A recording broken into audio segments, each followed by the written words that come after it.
Sejam bem-vindos ao Mesa de Debates. Aqui quem está falando é o Guilherme e vamos que vamos dar continuidade aqui às nossas atividades de 10 anos, né, das manifestações de junho de 2013. É uma iniciativa aí que o Mesa de Debates vem tomando para essa semana, convidando aí vários nomes de várias vertentes aí do pensamento dentro do campo da esquerda para debater, né, acho que o último acontecimento, ou um dos últimos acontecimentos mais importantes da história recente do nosso país. Então, no dia de hoje está Giovanni Alves, o Luiz Sérgio e o Alessandro Moura para poder, né, fazer esse debate, né, para poder fazer essa exposição. E então cada um terão 20 minutos aí de fala, de início. E também, né, temos aí mais um convidado ilustre aí da nossa live. Cada um teremos. é, Cada um vai ter 20 minutos de fala, né, para início e 10 de considerações finais. Então, tava pensando aqui começar com o Luiz Sérgio, depois o Giovanni e por último o Alessandro. Então, Luiz, pode fazer aí a sua, se apresentar, né, para quem não te conhece e fazer a sua exposição. Bom, boa noite, em primeiro lugar, para todos, né, e todas que estiverem nos assistindo agora ou depois. Eu agradeço demais ao Guilherme pelo convite. Eu fiquei muito honrado mesmo de ver a companhia que eu estava e ver que vai ser uma conversa com pessoas de altíssimo nível, pessoas experientes e cultas, o que é sempre bom, né? E boa noite, naturalmente, para os meus colegas de mesa, né, que estão aqui, que também vieram. E eu sou do Rio atualmente, como eu trabalho com direito eleitoral, eu moro às vezes no interior, aliás, há alguns anos, então hoje eu moro em Barra do Piraí, num distrito na divisa com Vassouras, e eu faço doutorado na UF, no programa de pós-graduação em Sociologia e Direito. O meu tema é sobre o judiciário, como foi também a sociedade, né? Porque a linha de pesquisa é pensamento social brasileiro, então a gente aborda com essa vertente. Então, feitas essas. E eu tenho o canal Tabuleiro, até porque eu não consegui, não sei como é que faz isso, não estava conseguindo trocar o nome ali para botar o meu. Aí eu fiquei com medo de fazer alguma coisa errada e minha mulher hoje, eu com um bebezinho pequeno, ela não me ajudou, aí não teve jeito, ficou com o Tabuleiro do Mundo mesmo, que é meu nome no StreamYard. Mas eu sou do Sérgio, na verdade, até vocês me desculpem. Mas enfim, então partindo agora para a gente trabalhar, para antes que coma muito tempo, as jornadas, como ficaram famosas as jornadas de junho, né? Primeiro, eu acredito que a gente hoje, né, 10 anos depois, a gente tem enorme vantagem de fazer essa análise em respeito à situação na conjuntura, porque na conjuntura a gente estava às cegas. Eu não era mais tão novo assim, eu já estava com quase 40 anos em 2013, então a minha juventude teria que comentar sobre aquele evento em 92 do Collor, né? Então, dessa vez, quando eu vi essas movimentações, eu percebo que se a gente for fazer tipo uma análise, porque a gente pode fazer uma análise do tempo curto, usando aquela terminologia do Brodel, né? Ou no tempo curto, imediato, um tempo médio, um tempo longo. Então, fazendo assim, agora a gente já está na distância do tempo médio, 10 anos, mas analisando na perspectiva que seria curta para aquela época, a gente já vinha no Brasil vendo uma mobilização social que já vinha acontecendo, pelo que eu me lembro, pelo menos desde depois da eleição de 2010, né? O primeiro governo Dilma ele já vinha sofrendo, e não só no Brasil, né? Se a gente for estender o tabuleiro para o mundo, a gente lembra que também foi a época que aconteceu, a partir de dezembro de 2010, a chamada Primavera Árabe, né? Foi justamente quando aconteceu aquela explosão da utilização da internet como forma de mobilização, né? Na época Twitter e Facebook. Ao mesmo tempo, pessoas também começaram a dizer que o Brasil estava sendo vítima de uma nova forma de warfare, né? De guerra, que seria uma forma de guerra híbrida, que seria uma forma de ingerência externa. Ao mesmo tempo, eu, na época, como isso foi dentro da análise, participou da análise da minha dissertação de mestrado, né? Então, acabei lendo muitos trabalhos, e muitos trabalhos, por outro lado, ressaltavam era outro aspecto, o aspecto ligado àquela ideia do Manuel Castells, da questão urbana, discutindo problemas relativos à mobilidade, insatisfações reprimidas e não resolvidas por causa de reformas de base que deveriam ter acontecido e ter sido discutidas a partir do processo de redemocratização que lá, não só eu, mas lá no PPGSD, a gente sempre discute que 88, de certa forma, é um pontapé inicial, né?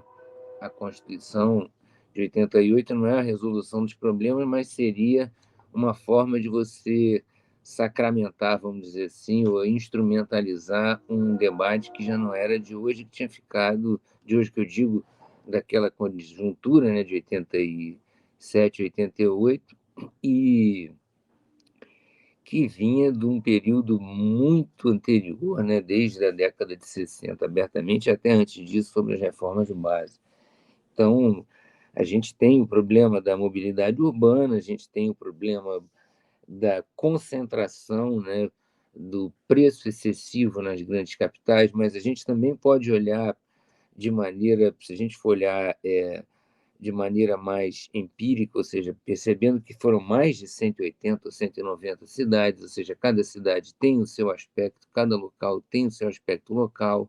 Tinham lugares em que eles estavam falando mal dos prefeitos, abertamente criticando a atuação dos prefeitos, criticando esses prefeitos enquanto políticos, ou seja, foi uma situação que eu também acredito que não terminou naquele momento. Até outro dia teve um debate, eu vi um pessoal debatendo, que eu não vi todo, não tive tempo, mas as pessoas comentando que aquilo ali acabou se prolongando depois de 2013 até o começo de 2014. Eu me lembro que no Rio, eu sou do Rio, né, e eu trabalhava na época ali na Cinelândia, então realmente a Cinelândia sempre foi uma região, desde a época do Brizola, muito nervosa, né, lá no Rio. Então, foi uma época em que. E depois, realmente, de 2014, eu não tenho tanta certeza, pelo que eu vi, pelo que eu li, parece que no resto do Brasil também, talvez menos, mas lá no Rio, por causa do oba-oba da Copa do Mundo, os movimentos realmente mixaram muito a partir de assim, março, abril daquele ano de 2014, né? Aí falando mais empiricamente mesmo da minha observação do Rio de Janeiro, e depois eu discuti isso, né? E percebi que foi um fenômeno não só tão regionalizado, mas também globalizado no Brasil todo. Aconteceu, de certa forma, um refluxo. Eles acabaram voltando no final do ano, depois das eleições, e em vários lugares começou já no fim de 2014, mas voltando para 2013. Então, essas jornadas de junho, como entraram aí para a história, me parece ter sido um fenômeno assim que foi uma continuidade do que já vinha se desenvolvendo no Brasil, pelo menos no Rio de Janeiro. Eu me lembro que em São Paulo, porque a gente acaba lendo na imprensa, mas eu também sei que em Porto Alegre já tinha outros movimentos, porque eu acompanhava na época já, porque já tinha muita internet. Então, enfim, na minha visão, pelo menos, foi um movimento multifacetado. Não foi um movimento que eu acredito que, e a estatística comprova, que tenha sido um movimento que a gente pudesse enquadrar numa sociologia da juventude, porque existia uma participação de pessoas, aí sim, pessoas que nunca tinham participado de movimentos, mas por causa de uma desmobilização que a gente teve, apesar de eu ser uma pessoa, eu me considero uma pessoa de esquerda, eu tenho muitas críticas e reservas aos governos petistas, e uma delas, principalmente, é a desmobilização, que eu acredito que aconteceu grave, por causa do que eles. Até tem um camarada que está concordando, que bom que eu achei que eu fosse apanhar, talvez, mas porque eu acredito que foi uma desmobilização muito séria. Aquele pacto conciliador que é típico desse movimento, né, petista acabou tirando essa capacidade, na minha avaliação pelo menos, de articular com uma base que pudesse desenvolver um movimento daquele tamanho, e aquele movimento também, na minha forma de ver, naquele momento, foi acabou sendo extremamente indigesto porque não soube ser trabalhado. O PT ele já não tinha, o governo, vamos dizer assim, já não tinha mais a capilaridade que eu acredito para poder trabalhar aquilo de maneira a converter em, talvez sim, instrumentalizar para as reformas. Eu acredito que eles tinham aberto mão, como até o André Singer tem um livro dele que ele fala sobre isso abertamente, e que eu acredito que isso tenha sido um problema também que aconteceu em alguma medida e que acabou. Eu não sei como é que está o meu tempo, se eu estou estourando, se eu estou de boa ainda, se eu posso falar mais. Há 11 minutos ainda posso falar. Mas então acredito que esses aspectos, esse relativo à questão urbana, que foi, pelo menos no Rio de Janeiro e São Paulo, e eu acredito substancialmente em Belo Horizonte e Porto Alegre, foram fundamentais. Né? No Recife também, imagino, porque no Recife eu me lembro que eu li notícias sobre problemas relativos à passagem, e não era só unicamente relativo à mobilidade urbana. A gente também tinha, e isso eram vários motes, questionamentos quanto ao endereçamento dos recursos que estavam utilizados na época na Copa do Mundo. O lulismo em crise, sim, mas tem também os caminhos do lulismo. Na verdade, todos eu acho excelente, não ganho propaganda, só estou comentando que eu acho que é um autor que eu costumo ler, ele, o Gessé Souza, com algumas reservas, eu também gosto bastante, enfim.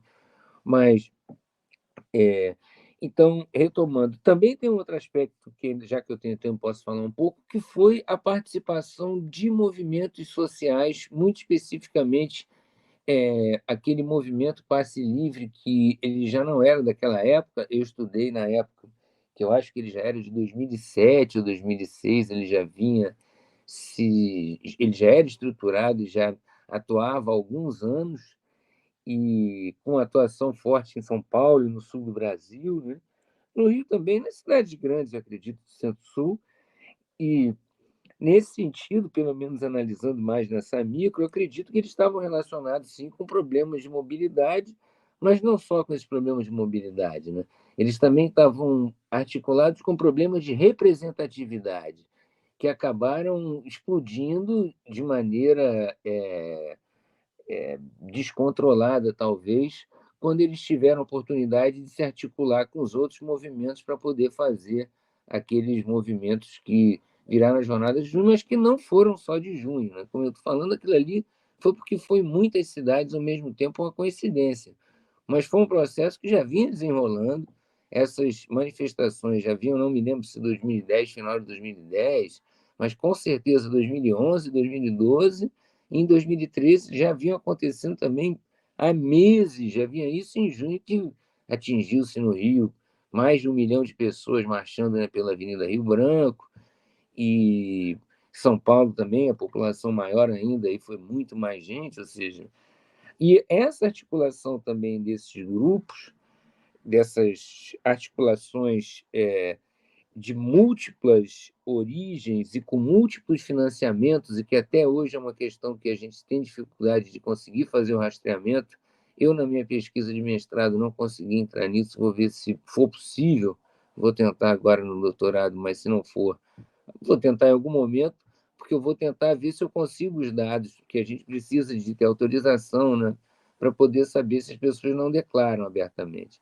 Porque eu acho que também é importante isso para a gente ver de onde vem o financiamento desses atores que foram importantes naquele momento em que estava se experimentando uma nova forma de articulação e que deu um resultado, vamos dizer assim, excepcional. É claro que a gente está falando, eu estou sendo engenheiro de obra pronta, porque a gente sabe que as passeatas já tiveram milhões de pessoas, mas a gente tem que reconhecer que foi um sucesso. A articulação, a arquitetura do negócio funcionou de maneira a propiciar uma ampla articulação. Eu não acredito que tenha sido só o uso da internet, mas acredito que foi também, e talvez principalmente, esse fator potencializador. Hoje a gente já tem noção da capacidade de capilaridade desses instrumentos, como o Facebook, o Twitter, como eles têm a capacidade de seleção. Então, se existia algum tipo de investimento externo, articulação externa, como tem muita gente, muitos livros e artigos que dizem que tem um livro, um dossiê da UERJ, que eu li um tempo atrás, de acho que 2016 a 2017, que um cara fala sobre essas articulações. E isso é muito importante que seja investigado também, até porque é uma tecnologia nova que, trazida para o Brasil, acabou tendo um impacto gigantesco. Então, se aconteceu efetivamente uma coisa desse, ou seja, estou dizendo no sentido, sem estar querendo dar uma de maluco, fazer perseguição stalinista, aquela coisa, processo de Moscou, não, mas no sentido de ser realista. Quando você tem, vamos dizer, o pessoal da Idade da Pedra, trocando arco e flecha, chega alguém, deixa uma carabina na mão de alguém, ele está colocando essa pessoa com a carabina numa condição de disputa, não é? Numa condição de disputa, tudo bem, de violência aberta, é extremamente vantajosa. Do mesmo jeito, se a gente vinha no Brasil tateando no uso desse tipo de tecnologia e na capacidade de fazer articulação, e de repente chega alguém treinado, vamos dizer assim, instruído a usar uma determinada tecnologia para atingir um determinado resultado, e a gente sabe que o resultado foi atingido, quer dizer, é uma questão que não tem nem como a gente discutir isso, é inegável que foi um sucesso de articulação, não é? Foi excelente, inclusive revolucionou para sempre a forma como a política é. Eu trabalho com isso há muitos anos. Está chegando a minha hora. Então, então, a gente já tem uma condição empírica consolidada. Então, se a gente souber, se a gente tiver condição de ver que isso foi financiado, foi apoiado, foi desenvolvido com apoio externo, a gente vai ter aí sim, talvez, a materialização de uma coisa que eu não sei se foi uma guerra híbrida no sentido clássico, como as revoluções coloridas da Ucrânia, etc., porque aqui no Brasil a gente já tinha uma conjuntura. Eu sei, eu já li o André Coríbico e muita gente dizendo que eles sempre usam esses fatores internos, porque isso é fundamental. Sim, mas eu acredito que aqui no Brasil a gente teve outras coisas que podem ser mais importantes, às vezes, do que um fomento externo, como são essas tentativas de golpe, como teve recentemente no Cazaquistão. Eu acredito que a gente poderia ter muito mais efeito catalisador, uma nova tecnologia, uma nova orientação, alguém chegar aqui buscando implementar uma nova ideia de articulação para conseguir esse resultado, do que efetivamente talvez uma articulação externa para fazer o regime change. Retornando agora para uma outra questão que, antes que eu esqueça de sublinhar, que era essa do, do micro, né? E dessa questão, desse resgate que eu acredito que tem, eu acredito que um fator substancial que foi catalisado ou não, aí como eu estava falando, não importa também, é a existência desses esqueletos no armário que a gente tem na sociedade brasileira e que quando você tem uma oportunidade de mobilização ampla e que pelo menos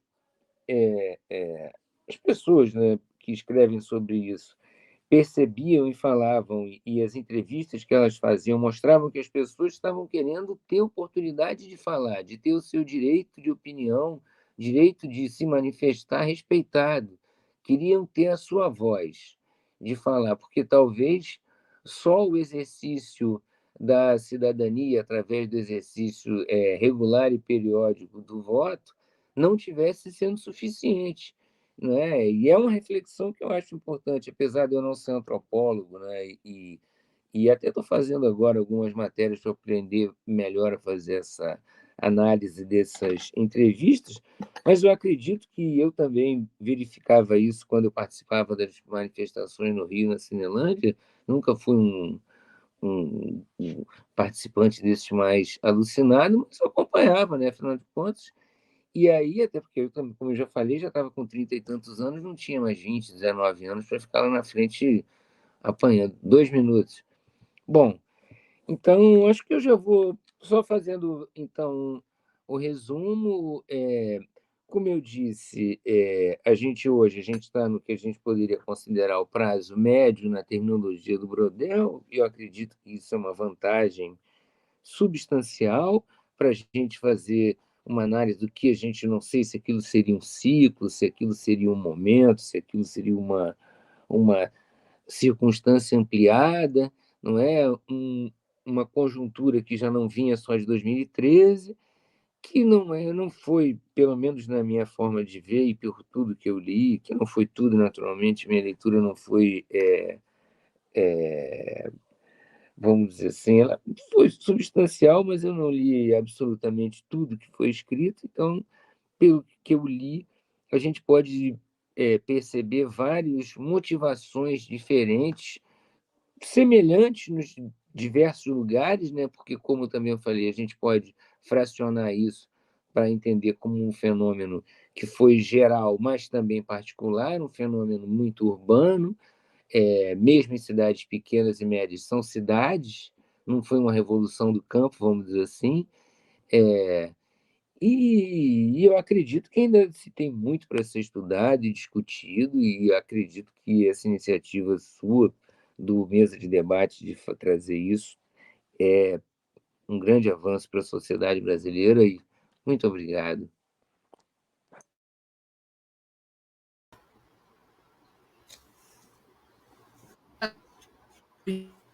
Sérgio Giovanni Alves, então, e né, de ser do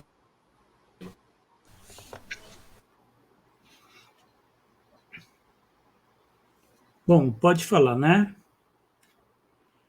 Estão me ouvindo? Ótimo. Bom, eu queria agradecer ao Guilherme pelo convite. Para mim é uma satisfação estar no Mesa de Debates comentando 2013, né? Está com o Luiz Sérgio, está com o Alessandro Moura, né? Uma satisfação rever, Alessandro. E um tema, eu diria, muito interessante, porque não é muito comum no Brasil nós buscarmos fazer avaliações do tempo histórico, do tempo passado, né? Inclusive para nós pensarmos as perspectivas de futuro, né? Quer dizer, discutir 2013 não é meramente falar do passado, mas é falar também do futuro do Brasil, né? Porque não teria nenhum sentido nós fazermos esses debates se não for para nós tentarmos entender, afinal de contas, né, como é que nós chegamos até aqui, até 2023. E 2013 é um ano, e eu, há muito tempo, tenho avaliado desta forma, é uma inflexão histórica, né? É um momento muito complexo de múltiplas determinações, onde as interpretações são as mais candentes, né? Tanto a direita como a esquerda. Isso eu estou falando no campo progressista, democrático, popular, né? Nós temos interpretações, desde aquelas interpretações que falam de 2013 como se fosse jornada de lutas populares, com o ressurgimento do povo na cena política, né, com a perspectiva, inclusive, de estar impulsionando um movimento operário social de luta pelo socialismo, pela Revolução Brasileira. Então, há aqueles mais empolgados em tentar pensar 2013, as jornadas de junho, né, como se faz referência, né, quase numa certa reminiscência de 1870, na Comuna de Paris, ou de 1905, no ciclo de greves na Rússia. Enfim, tem sempre uma idealização de um passado heróico, de um proletariado insurgente contra a ordem burguesa do capital. Então, é um resgate, eu diria, uma perspectiva heróica de 2013. E há outro resgate que identifica que é praticamente o contrário, né, que fala de 2013 como sendo um golpe, uma guerra híbrida, uma revolução colorida, né, para desgastar o governo petista, governo Dilma, né, e articulado a partir dali, né, sai do armário a direita neoliberal, sai às ruas, assume de fato, pela primeira vez na história da nova república, né, se assume, a direita se assume quanto de direita, né, e esse ano de 2013 ele se faz uma ligação com 2018, com a eleição de Bolsonaro, né, e até numa leitura mais estapafúrdia, né, num artigo que saiu num livro organizado pela Fundação Perseu Abramo, alguém fez a ligação de 2013 com 2023, o 8 de janeiro de 2023, né, para mostrar também essa paranoia petista, né, de acreditar que todo movimento é um movimento para desgastar o governo. São antípodas essas interpretações, nenhuma dessas duas interpretações elas se sustentam. 2013 é muito mais complexo, 2013 tem elementos, tem lições muito mais sutis, né, de uma processualidade que, de um certo modo, esses 10 anos, né, talvez a gente possa ter uma maior clareza a respeito disso, mas eu ainda acho que não, né, por incrível que pareça, nós estamos ainda muito impregnados com essa temporalidade histórica que começou em 2013, porque, na verdade, 2013 é um ano onde se impulsiona, né, um processo, é claro, né, que vai dar em 2023. Se nós tivermos que pensar essa inflexão histórica, seria esse processo de colapso da nova república, né? A nova república que começou em 1988, se eu for tomar aí a Constituição de 1988, mas 2013 ele já é, vamos dizer, né, a indicação de que toda aquela arquitetura da conciliação ela estava dando água, né? Estava dando água e, inclusive, deu água num governo, né, num governo do PT, né, no governo Dilma, né, porque tanto Lula como Dilma, eles impulsionaram, eles fizeram aquilo que eu chamei na época de choque de capitalismo, né, esse período que eu identifico como sendo essa era do neodesenvolvimentismo, foi um período de choque de capitalismo, com tudo que significa um choque de capitalismo, né?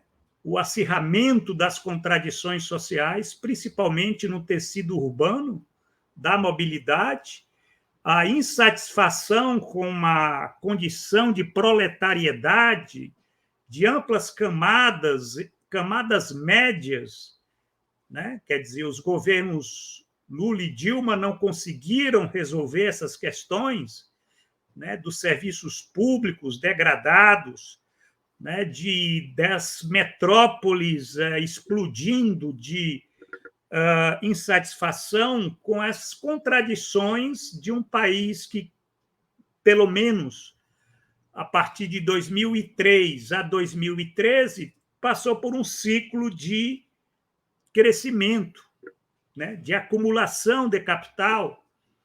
E 2013 foi um período onde essas circunstâncias todas explodiram, né, no sentido de um evento, né, e eu falo evento no sentido mesmo dado pelo Alain Badiou, né, uma singularidade que não se reduz meramente a um ou outro elemento, né, mas, por trás, expôs essas contradições do neodesenvolvimentismo. Essa é a interpretação que eu faço, né? Na época, inclusive, eu cheguei a publicar, eu era articulista do blog da Boitempo, né? E em 2013 foi o ano onde eu publiquei mais artigos. E eu lembro que o artigo que eu publiquei em junho de 2013 se intitulou A Revolta do Precariado. Eu utilizei esse termo, né, porque eu identifiquei o precariado, né, essa camada social do proletariado brasileiro, né, é constituída por trabalhadores mais escolarizados, mais inseridos em situações de precariedade salarial.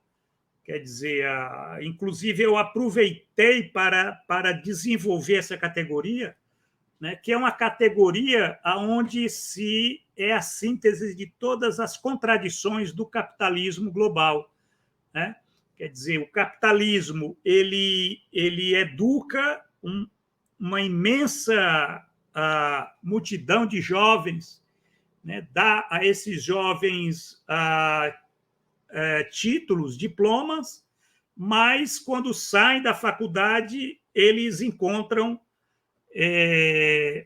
situações de trabalho precário, né? E aí vem a frustração com tudo aquilo que foi prometido, né? Inclusive com toda aquela ideologia neoliberal, né, da meritocracia, né? Quer dizer, 2013 foi a falência da meritocracia, né? Foi a falência de todo o discurso que foi sustentado, inclusive, nos governos Lula e Dilma, né? 10 anos de discursos que caíram por terra junto com a nova república, que esse arcabouço político da conciliação de classes no Brasil, que já mostrava que estava dando água, né? Por quê? Porque os governos petistas eles investiram tudo nos pobres, mas esqueceram das camadas médias, esqueceram das multidões de jovens imersos em situações de precariedade nas metrópoles, né? E essa inquietação, essa insatisfação, ela se traduziu num complexo de perspectivas, né? De perspectivas, inclusive manipuladas pelas forças da direita neoliberal. E isso é que é importante nós pensarmos, né? Se, por um lado, você tinha as contradições do neodesenvolvimentismo, por outro lado, nós tínhamos agentes interessados em desgastar, em derrubar os governos do PT, né? Quer dizer, essa é a contradição, porque naquele momento ali nós não podemos esquecer, né, saindo um pouco do Brasil, nós estávamos vivendo uma conjuntura geopolítica muito especial, né? Uma conjuntura geopolítica tão especial que foi ali que teve início o que hoje nós estamos assistindo na Ucrânia, né? Na verdade, aquele conflito que nós estamos vendo hoje na Ucrânia começou ali, com golpe em 2014, né, na Ucrânia.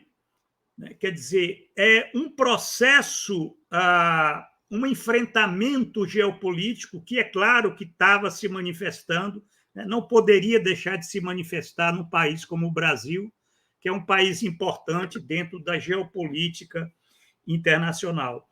Então, como nós podemos ver, as múltiplas determinações elas dão cores variadas, porque enquanto a esquerda, principalmente aquela esquerda social, política, né, que tem uma leitura heróica do movimento popular, né, ela festejou aquele ressurgimento das massas, né, nas metrópoles, massas insatisfeitas por uma série de situações, né, inclusive massas também insufladas por governos de direita, como em São Paulo, o governo Alckmin, né?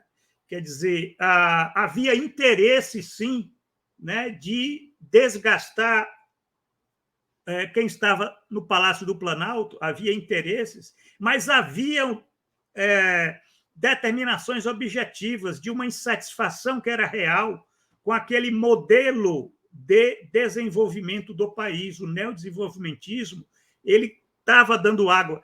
E por trás do neodesenvolvimentismo havia uma coisa chamada Nova República. A Nova República ela colapsa ali. Aquele foi o sinal das ruas em 2013, mas ela vai cambaleando, passa por 2016, ela já cai, né?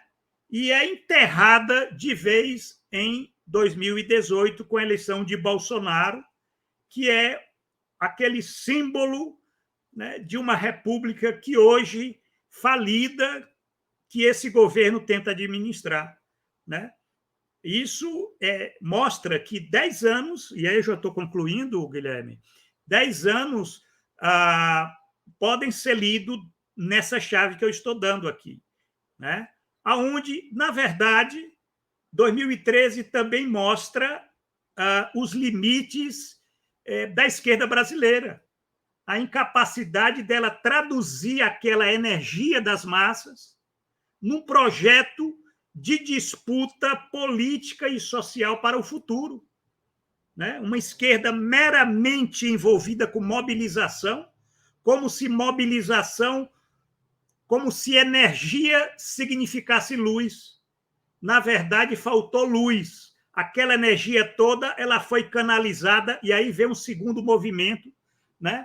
2013 tem um primeiro movimento e tem um segundo movimento dessas manifestações. E o segundo movimento foi aproveitado pela direita neoliberal, que tinha capacidade de traduzir isso para desgastar o governo de plantão. É isso. Eu penso que o tempo dado é um tempo curto, mas esses pontos que eu coloquei talvez possam contribuir. O Alessandro vai dar continuidade aí ao nosso diálogo, ao nosso debate sobre essas manifestações. Obrigado.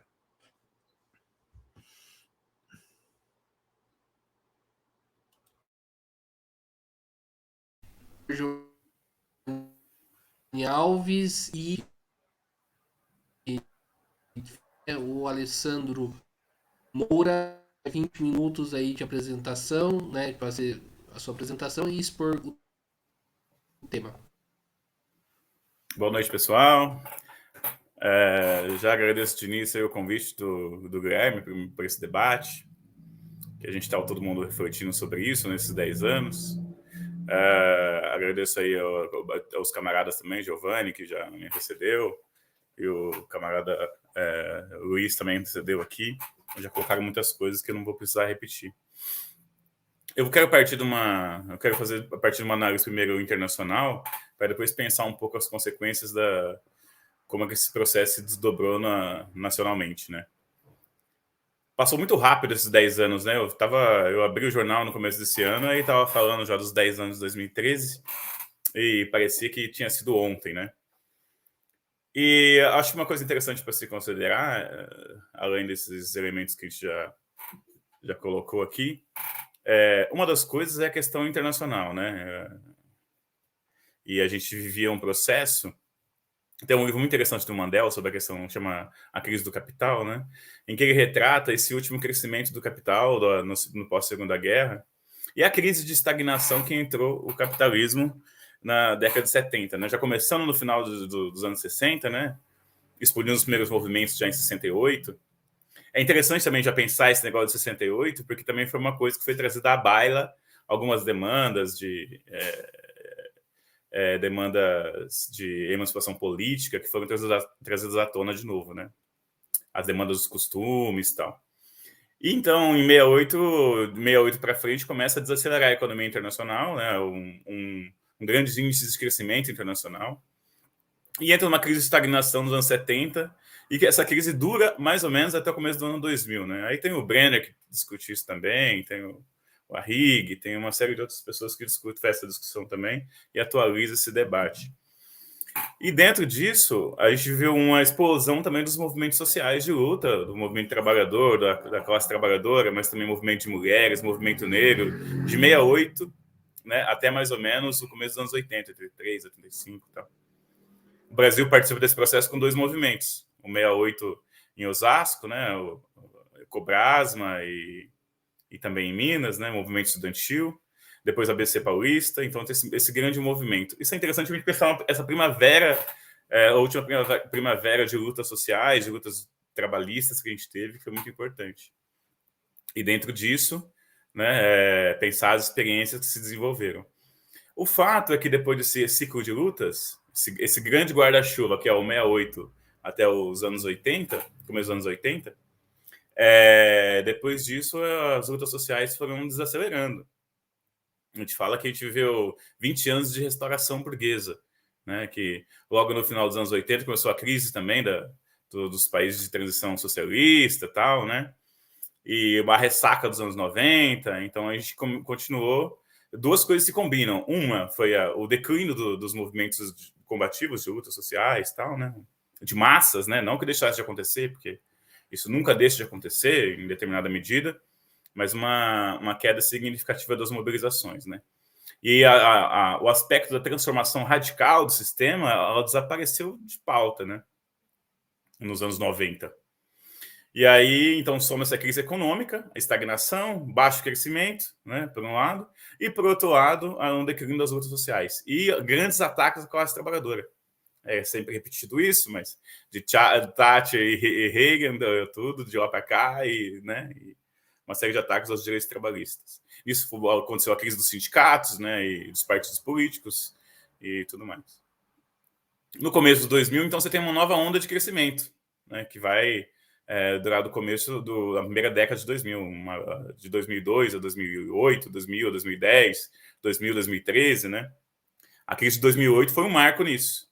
Embora no Brasil conseguiu-se atrasar um pouco os efeitos da crise, sobretudo por causa da relação com a China, da venda de commodities para a China, né? A China desacelerou devagar, manteve muitas compras do Brasil, e isso fez a gente aterrissar devagar, né? A partir de 2010. O Lula disse que seria só uma amarelinha, lembra? Vai ser só uma amarelinha que vai chegar fraquinha no Brasil. Então tem esse aspecto, né? Dessa crise. Mas tem uma lembra interessante nisso, que teve uma melhora das condições de vida da classe trabalhadora nesse período, né? E do trabalho, salário, consumo, uma série de coisas. Embora também, né, uma coisa que é de se considerar é também uma grande parte desses empregos que foram criados nessa primeira década de 2000 foram empregos precários, né? Baixo salário, tudo mais. Mas, de qualquer forma, que o Postman trabalha bem isso, né? Mas, de qualquer forma, houve uma melhora na condição de vida da classe trabalhadora para um setor. Um setor que vivia na extrema pobreza teve uma melhora na renda, né? Um setor que vivia na pobreza melhorou.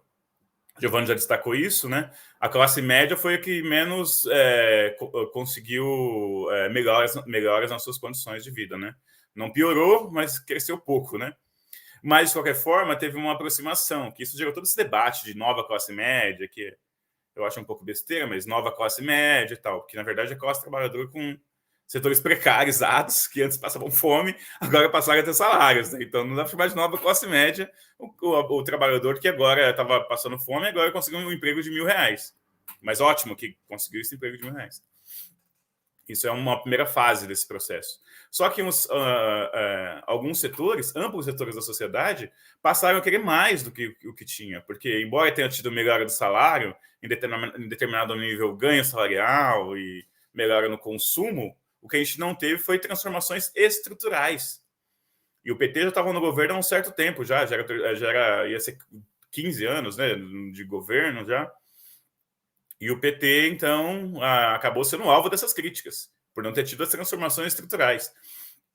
A escola pública continuava precária, o SUS continuava precário. É ótimo que exista o SUS, né? Que tem gente que realmente depende do SUS para cuidar da sua saúde. É ótimo que tem a escola pública e a gente tem que defender a escola pública e defender o SUS.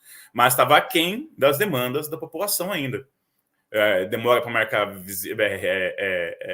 consulta, poucos professores na escola pública, metade ganhando semi-contratado, contrato rotativo. As universidades também viviam um processo parecido com esse. Então, isso gerou uma série de crises e de críticas àquele governo. Havia uma certa perspectiva de gradualismo, né?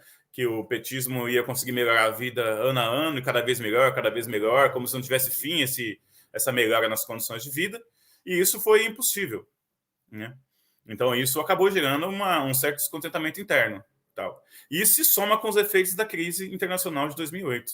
A crise internacional de 2008, ela se espalhou rapidamente pelo mundo, né? E as economias, as principais economias do mundo rapidamente tentaram minimizar os seus efeitos, né?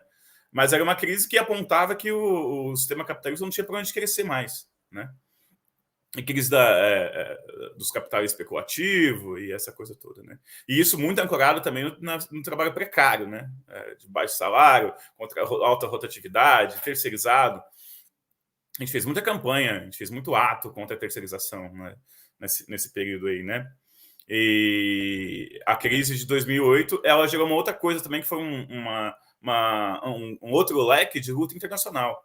Começou a comparar o período de 2008 em diante, 2008, 2018, se quiser, 2015, com o período do 68, tentando fazer um paralelo com essa questão, né, que é interessante.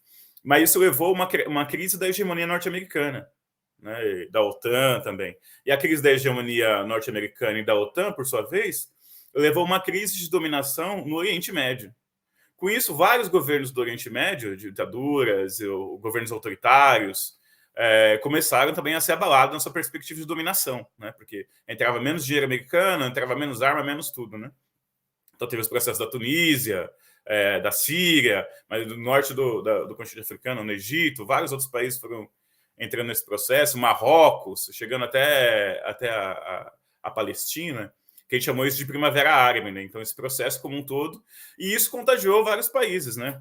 O Brasil vinha já em 2008, eu lembro, 2008, 2009, o Brasil já estava tentando fazer greve geral, chamar alguns movimentos, que os ricos paguem pela crise, toda essa questão, né? Que foi rolando nesse processo. Eu comecei minha militância mais ou menos aí em 2005, 2006, então eu peguei todo esse processo no movimento estudantil, depois no movimento de professores, né? E a gente tinha muita esperança. Giovanni falou dos iludidos, né? Tal. A gente tinha muita esperança nisso, né? Esse processo de conseguir aproveitar esse movimento e construir bases. Obviamente, você vê, eu lembro de 2013, nos atos em São Paulo, aqueles atos gigantescos, você fala, gente, isso aqui, mas como é que vai ficar isso aqui? Porque acaba o ato, não constrói nada. O pessoal entra no metrô e vai embora. Pega o ônibus e vai embora. Você não consegue construir nada. Você vê lá a mobilização de massas. No primeiro momento, parecia uma coroação de uma expectativa de combate de classe, de luta de classe, né? Porque estourou esse processo no Oriente Médio, né? Aí depois o Indignados na Espanha, né? Com um movimento muito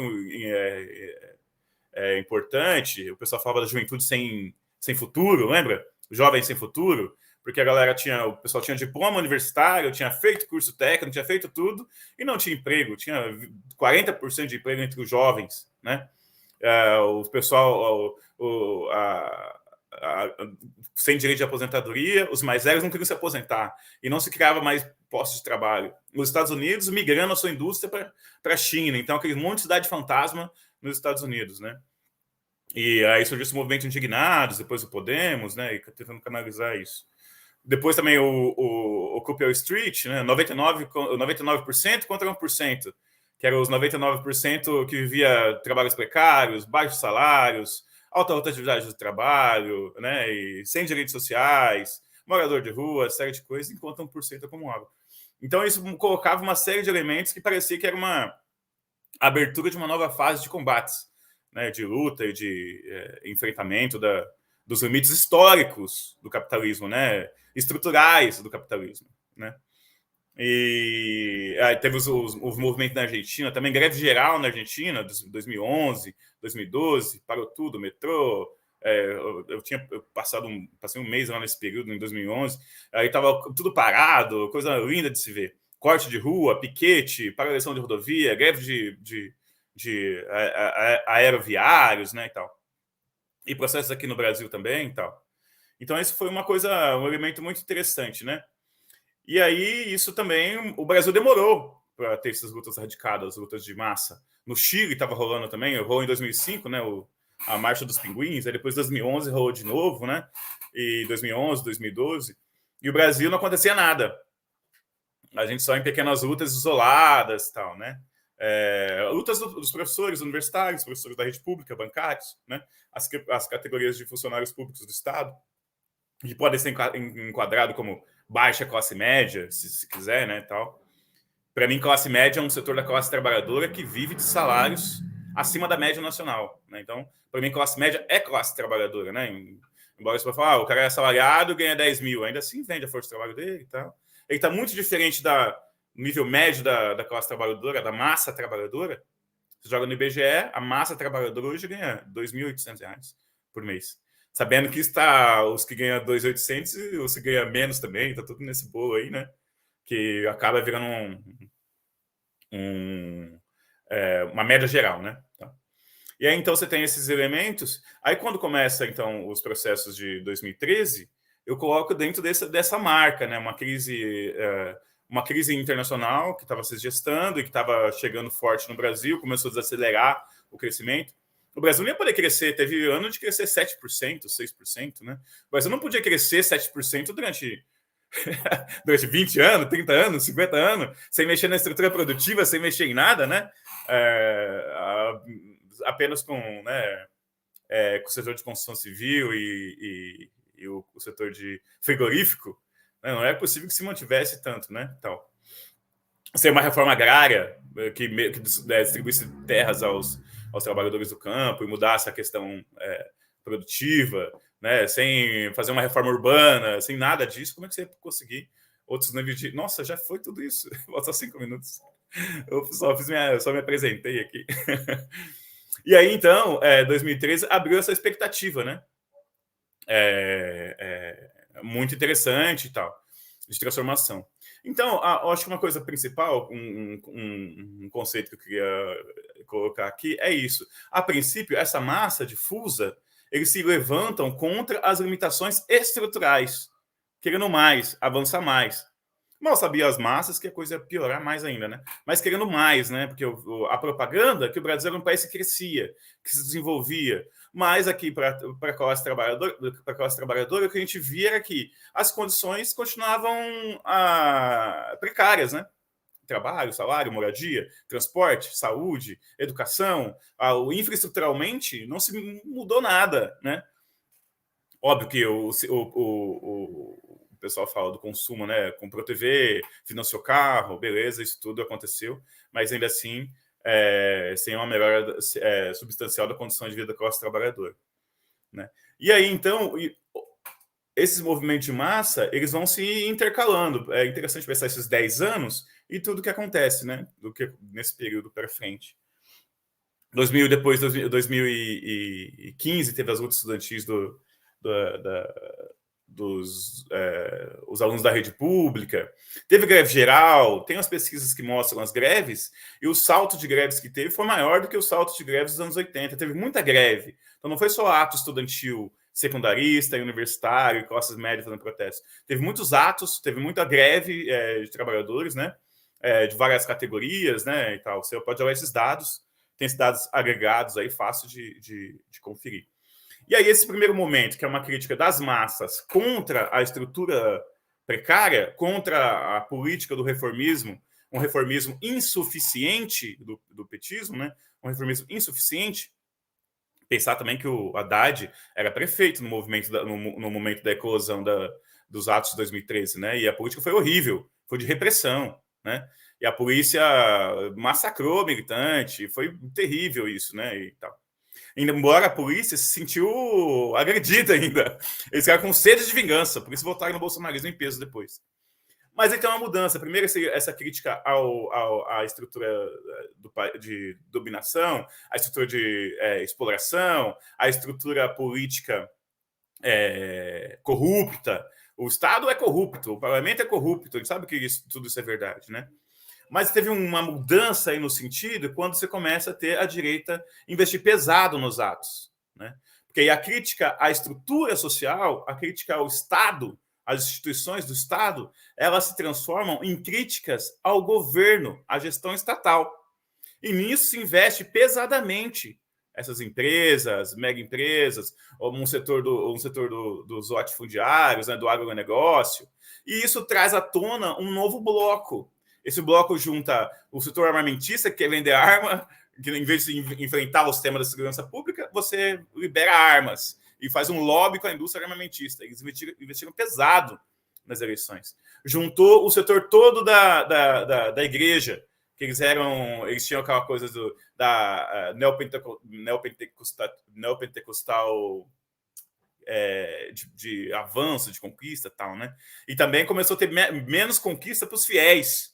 E teve o Perry Anderson tem um texto sobre isso. Menos conquista para os fiéis. E aí isso também abalou a igreja. A igreja se juntou nesse bloco também. E tem a pauta dos costumes, porque a sociedade ela vem se transformando desde os anos 60, a liberdade sexual, a questão racial, uma série de problemas entrando na baila, e o pessoal culpou o PT também por isso, por ter aborto, por ter uma série de coisas. Então, a pauta de costumes se juntou com a igreja, com esse bloco, a pauta armamentista, e isso eles conseguiram galvanizar e dominar esse bloco, e fazer os próximos 5 anos, de 2016 em diante, foi da direita, 2018 em diante, se quiser, depois da queda da Dilma.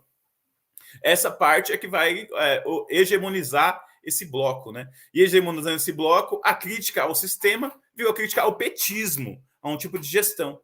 Aí, tirando o petismo, essa gestão direitista, de extrema direita, que assumiu os lêmios do Estado, só não piorou o Estado porque o Estado é uma máquina gigante. Nem o bolsonarismo conseguiu chegar e mudar tudo que ele queria, porque o Estado é pesado, é difícil, é gestão e gestão para você conseguir mudar alguma coisa.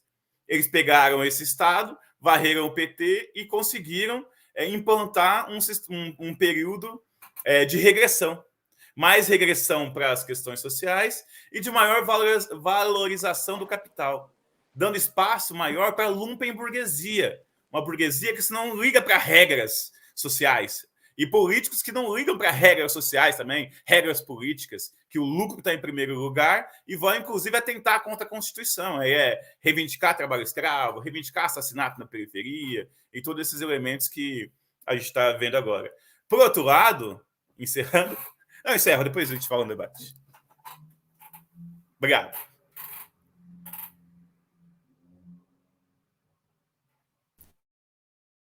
Maravilha, Alessandro.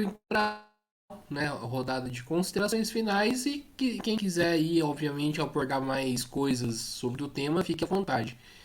E nessa rodada, conforme eu falei, cada participante aqui da mesa terá 10 minutos aí para poder, né, fazer suas considerações finais e terminar de expor o tema.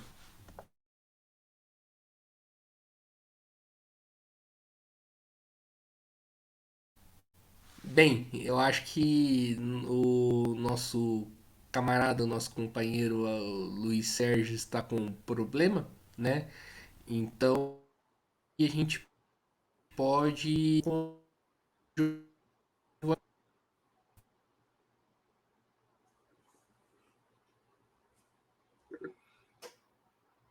Está ouvindo? Ó, Luiz Sérgio chegou. Alô, me ouvem? Bom, gente, então eu estou com a conexão meio ruim aqui. Eu anotei aqui os comentários tanto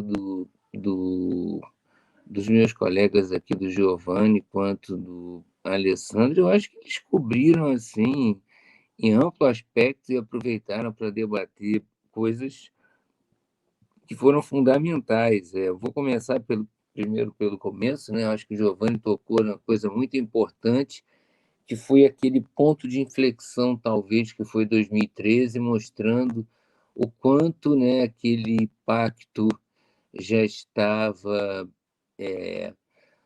usando o termo mesmo que ele usou, dando água, né? Ou seja, o quanto a gente já não tinha mais uma condição, vamos dizer, não vou nem dizer ótima, mas vamos dizer razoável. Um sintoma disso, e também um outro aspecto que ele tocou importante, foi a instrumentalização. O sintoma disso, o Luiz Keck, que já veio também aqui no Mesa de Debate, ele sempre lembra disso, que foi o fato de o Arnaldo Jabor ter, em uma semana, quando teve os primeiros movimentos, ele sentou a cacetada, e na semana seguinte ele já pegou e já falou que era uma coisa muito boa, era o povo se manifestando, né? Então, a gente percebe o que aconteceu efetivamente. Eu concordo amplamente também com outro aspecto que o Giovanni colocou, que a ideia de colocar que isso foi um movimento totalmente orquestrado pelos gringos e foi uma tentativa de derrubada do poder, na verdade, na minha forma de ver, não que eu tenha nada contra, naturalmente, mas uma narrativa que foi feita para defender e passar a mão na cabeça dos problemas que não estavam sendo enfrentados, na verdade, naquela época, pelo governo petista, que eles ficaram 14 anos no poder até tomar o golpe, o que não tira, obviamente, o fato de ter sido um golpe, o fato de ter sido instrumentalizado em 2013, né, para solapar o governo dos caras. A gente tem plena noção disso. Mas eu acredito que eles criaram uma narrativa de vitimização para poder dizer que a gente tinha uma situação em que era inexistente a possibilidade de você falar em crise ou em qualquer problema, e que, como também o Giovanni, o Alessandro lembrou, falando do contexto internacional, isso era uma loucura. Aconteceu uma supersimplificação por parte do Lula, não é? Na realidade, existiu uma conjuntura internacional de muita liquidez que, de repente, se esvaiu. O Brasil ele permaneceu numa situação ótima, ainda mais há algum tempo, mas não foi um soft landing, né? Na verdade, foi um hard landing. O Brasil ele sentiu muito. E, como o Giovanni lembrou, a solução da Dilma foi sempre um choque de capitalismo, ou seja, mais e mais e mais do receituário neoliberal e, na verdade, expondo, de certa forma, na minha forma de ver, agudamente, né? Eu não cheguei a me formar em economia, mas eu fiz economia 2 anos, então acabou que nunca mais eu consegui me desvencilhar da matéria. Eu gosto bastante, então, na verdade, eu acredito que ela tentou fazer um ajuste quando ela sentiu que iria entrar em crise aquele modelo nacional, neonacional desenvolvimentista que eles estavam tentando manter. Com o esgarçamento daquela situação internacional, eles acabaram sendo forçados a fazer um cavalo de pau interno. É claro que a gente também não vai ser bobo de saber que existiu, obviamente, uma articulação forte do capital interno e externo contra esse tipo de coisa, porque existe uma tendência aqui no Ocidente, pelo menos, né, ao FIRE.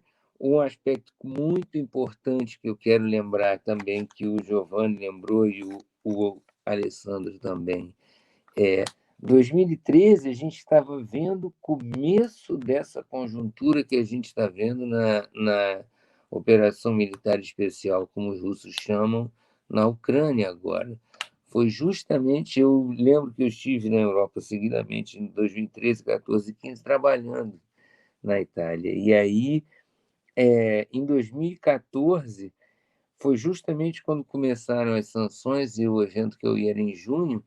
Então, era uma coisa que estava dominando amplamente o espectro, vamos dizer assim, como diria o Humberto Eco, o campo semiótico, né? O campo comunicacional e os debates que estavam acontecendo.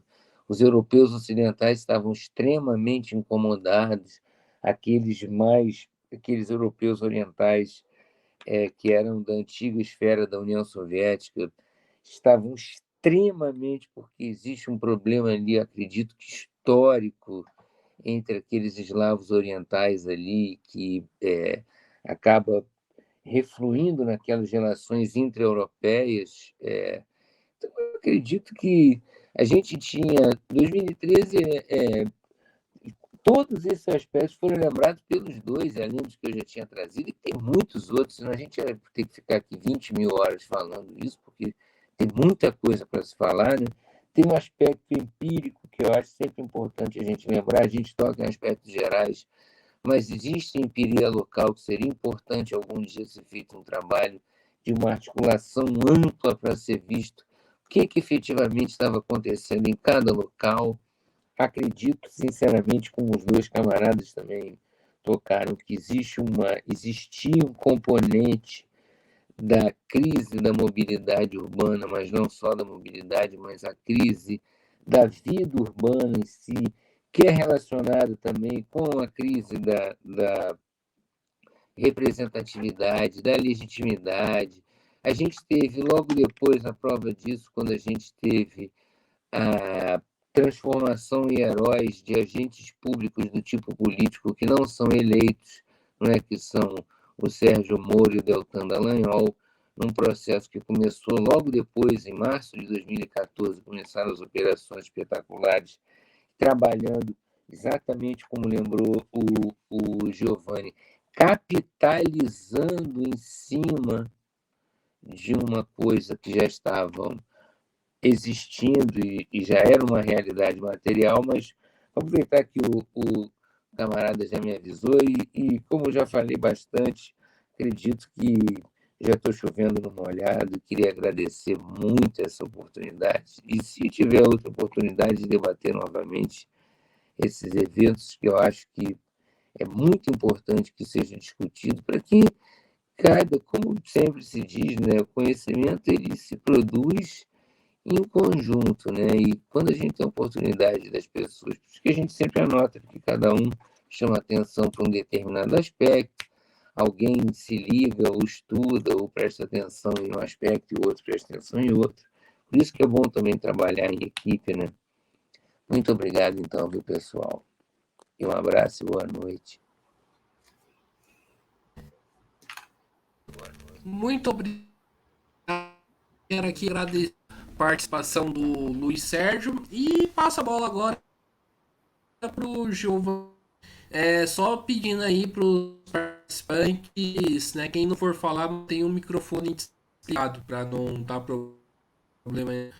E então, Giovanni, 10 minutos aí de fala, né, de considerações finais e expor mais alguma questão que você Bom, queira expor. 10 minutos dá para dar os agradecimentos finais, mas é um debate rico, né, de elementos.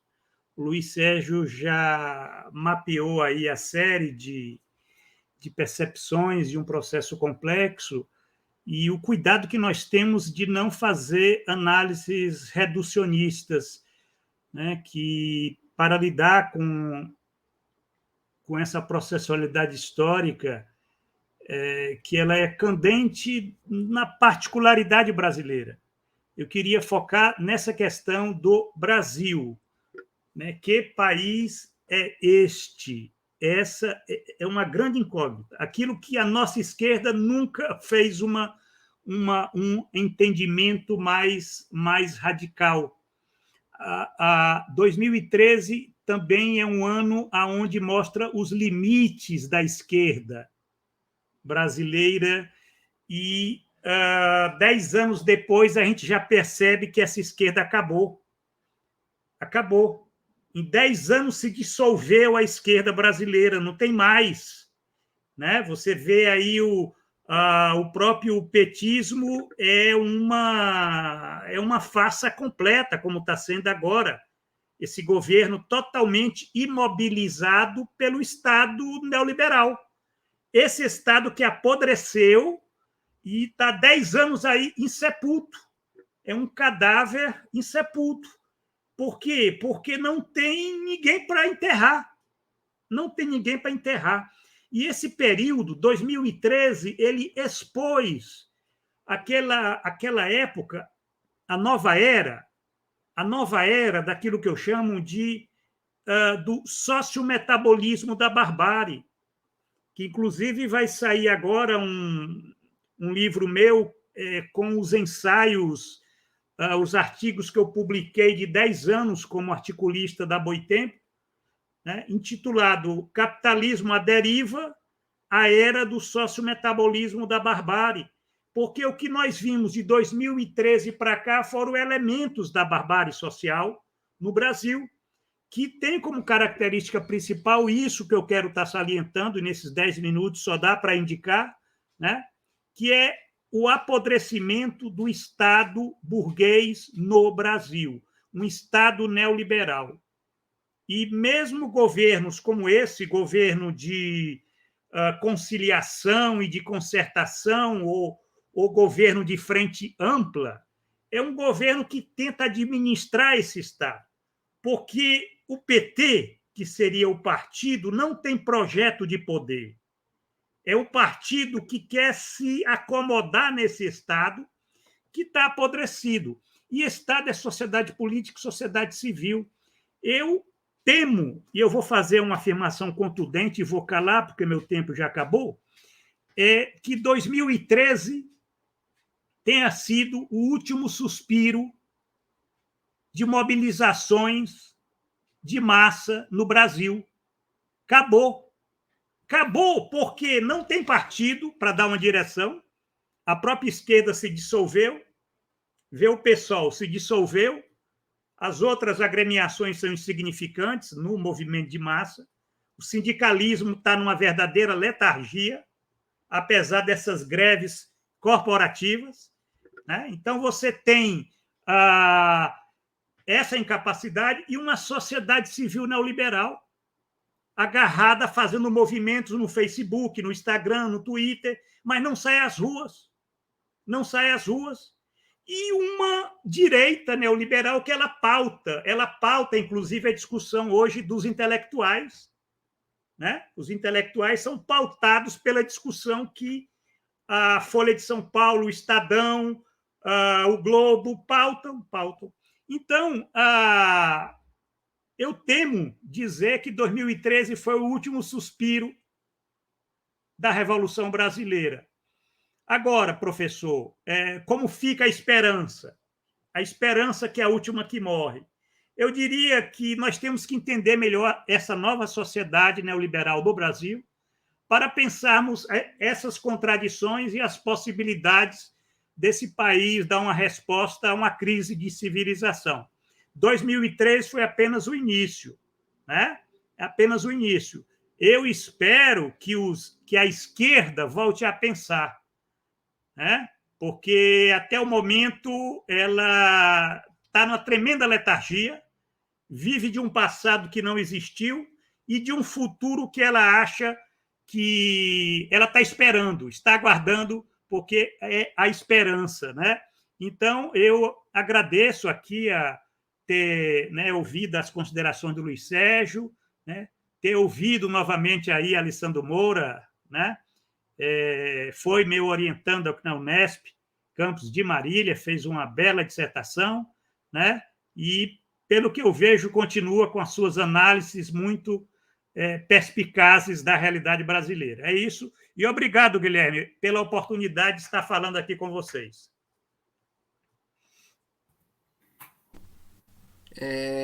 Eu né, a sua intervenção, Giovanni, e quando o seu livro for lançado, apareça aqui no Mesa de Debates aí para poder, né, expor.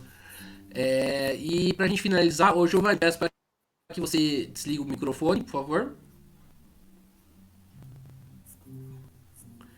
E para a gente finalizar aqui, né, 10 minutos de considerações finais e intervenção, né, do Alessandro Moura. Então, fique à vontade aí para iniciar a sua fala.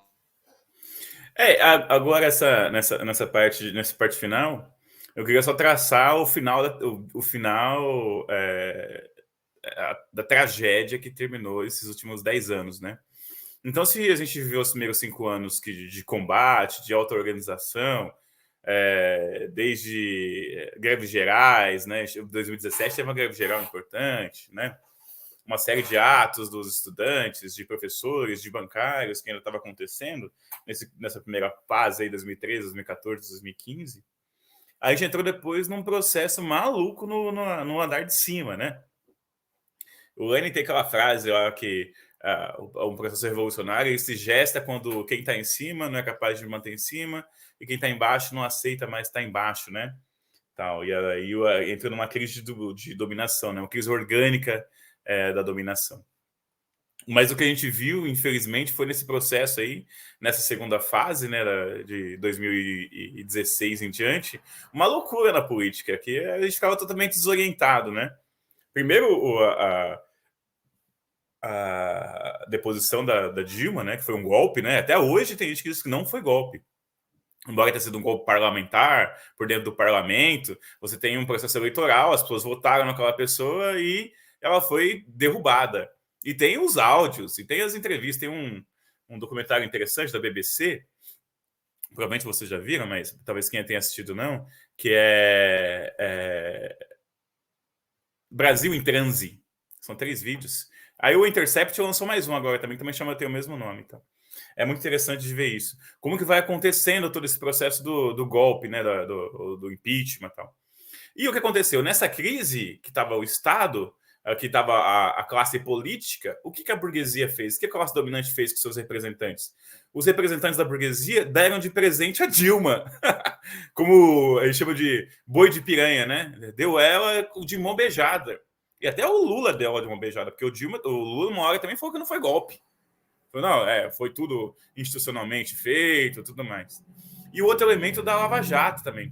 E nisso tem os áudios do Jucá, né? Que o Jucá falando, não, tem que depois a Dilma mesmo, estancar essa sangria, a gente se recompõe e tal. E é muito interessante isso, que um vai devorando o outro. O Aécio, que estava nesse processo, ele iniciou essa contestação do resultado eleitoral, e depois ele apareceu na lista do Odebrecht. Olha que loucura. Como alguém que recebia o dinheiro da corrupção. Ele falando que o PT foi o partido mais corrupto. Toda vez que eu entro na sala de aula, os estudantes falam isso. Ah, professor, mas é que o PT foi o partido mais corrupto da história. Eu falei, de que história vocês estão falando? Tá falando lá desde lá das Seis Marias? Tá falando do quê? Né? Porque da história do Brasil, da história da República, ainda é questionável. Mas aí deram a Dilma de presente por um boi de piranha, foi devorada, né? Saiu lá e tal, né? E deixaram ela ingovernável. Aí depois o governo, eles travaram o governo, né? Nada rolava no Senado, nada rolava no Congresso, travaram tudo, né? E depois disso teve o esquema do Temer também. Descobriram que o Temer estava pagando para o Eduardo Cunha preso para ele não delatar. E aí nesse momento, quando aconteceu isso, eu falei, nossa, agora vai ter mais uma deposição. Não teve deposição, porque o sistema, a classe política tinha entendido que já tinha derrubado o que tinha que derrubar e agora tinha que estancar a sangria. Obrigado. Tinha que estancar. Oi.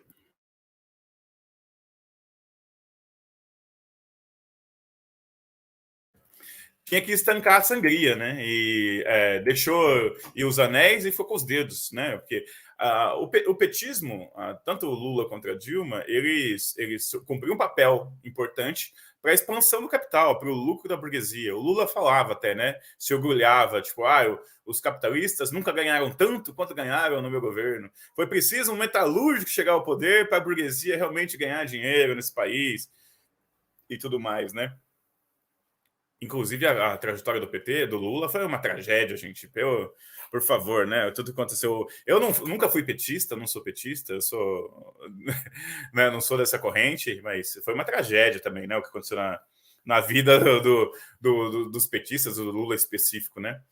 Mas uma coisa que era do PT, que era muito característico, era de isolar o movimento institucional, a direção dos movimentos, da base. O petismo ele surge nas greves do ABC, né? O Giovanni falou que foi meu orientador no mestrado. Eu fui estudar o movimento operário do ABC por conta do Giovanni, que tinha um projeto nisso e tal, né? E aprendi muito nesse projeto, aprendi muito com essa pesquisa. E o Lula surge nas assembleias do ABC e ele surge como um intermediário entre a ditadura, né? Que eles precisavam se auto-reformar. O Florestan também fala isso, né? De se auto-reformar, e uma massa radicalizada, né? E o movimento é isolar. O movimento era isolar as bases e levar tudo para o institucional, né? E foi isso que ele fez no governo. Mas como cumpria um papel para a burguesia, para os lucros capitalistas, eu acho que o PT, que o Lula, que a direção do petismo, né, a articulação, pensava que a burguesia não ia dar um golpe neles. Nesse sentido, que eu digo que é uma tragédia, né? Ele fez todo o serviço que a burguesia demandava dele, mas a burguesia não deu nada em troca do que ele esperava que desse, né? Aí disse que ele saiu da cadeia depois, chegou à presidência agora, full pistola, né? Como se diz, né? Tal. E deveria ser mesmo. Mas, se a gente for olhar para a trajetória brasileira, a gente vê que não é novo isso. A burguesia fez a mesma coisa com o Getúlio Vargas. É um cara da burguesia que servia a burguesia e tal, e os caras foram lá e fez o cara se suicidar, ou suicidaram ele, não sei. Fizeram com o Juscelino Kubitschek também. O cara fez todo o serviço para a burguesia. Fez todo o serviço para a burguesia. Tá saindo meu áudio aí? Tá, né? E fez todo o serviço para a burguesia. E tá acontecendo um destino trágico também. O Goulart também, que também era um cara da burguesia. Então a burguesia não tem esse problema. Ela usa mesmo as pessoas populares, os seus dirigentes, e depois joga fora. E depois, se precisar, suicida o cara, né? Tal. E nesse processo, então, o Temer envolvido nesse esquema, e ele disse, eu não vou renunciar. E ninguém ligou, né? E nesse processo a Lava Jato entrou, e a Lava Jato, ela entrou porque ela tinha um objetivo muito específico, que era o Lula continuava popular, e ele tinha grandes chances de ser eleito. Então continuou o golpe, continuou um movimento para que o PT não pudesse mais voltar ao poder. Porque o PT, ele faria todo o serviço que a burguesia queria, mas a temporalidade era diferente. Porque o PT ia passar reformas, mas passava de forma mais lenta, né? E nesse período de crise do capital, de crise de reprodução, da lucratividade, a burguesia queria velocidade, rapidez nos processos. Então foi isso, limar esse pessoal que trabalhava de uma forma não adequada a essa nova fase, foi o que aconteceu nesse momento. E, então, no final, quando a gente termina todo esse processo, analisando esses 10 anos, o que a gente vê? Um ascenso de massas que não conseguiu se auto-organizar, que não conseguiu estabelecer bases, que não conseguiu solidificar um programa político de transformação estrutural. Uma parte dessa massa, que foi as ruas em 2013, abraçou as ideias de que o problema era a gestão do Estado e não a estrutura social, que se reproduz, com um país subdesenvolvido, com superexploração, com moradias precárias, que é parte da estrutura do sistema capitalista da periferia, né? Deixou de enxergar isso e passou a acreditar, uma parte da população passou a acreditar que o problema era de gestão, né? E tem uma outra parte da população que realmente, infelizmente, ela vai de acordo com o que o governo vai... com o sucesso do governo. Se o governo está bem, a população apoia, né? Enfim, isso. Então eu encerro por aqui. Eu agradeço o convite do Guilherme, agradeço ao professor Giovanni pelo debate, o camarada Luiz, essa oportunidade. Eu sei que o canal vai fazer os debates aí ao longo dessa semana. Eu vou estar assistindo aí. Obrigado pelo convite, obrigado pela iniciativa. e que a gente consiga expandir um pouco mais e deixar alguma herança, algum acúmulo importante para as novas gerações que estão vindo por aí. Força! Então é isso aí, pessoal. Eu quero aqui agradecer imensamente a participação do Giovanni, né? Peço para que ele novamente mantenha o microfone desligado, né? Também agradecer a participação do Luiz Sérgio e do Alessandro Moura. Foram 3 exposições excelentes, né? Uma pena que não dá para escutar mais, né? Porque senão fica, se a gente for tratar tudo que a gente tem que tratar, a live demora no mínimo 3 a 4 horas, né? Mas foi foi bom, né? A exposição, né? Gostei bastante.